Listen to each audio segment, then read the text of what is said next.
उल्हासनगरमध्ये दिवसाढवळ्या पेट्रोल पंपावर तरुणावर चाकू हल्ल्याची धक्कादायक घटना घडली आहे.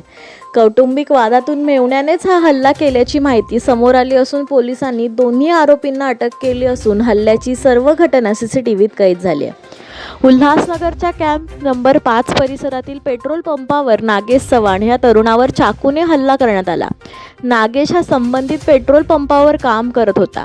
ड्युटी संपवून तो घरी जाण्याच्या तयारीत असतानाच त्याचा मेव्हणा शकील खान हा आपल्या साथीदार अरबाज खान यासोबत तेथे आला.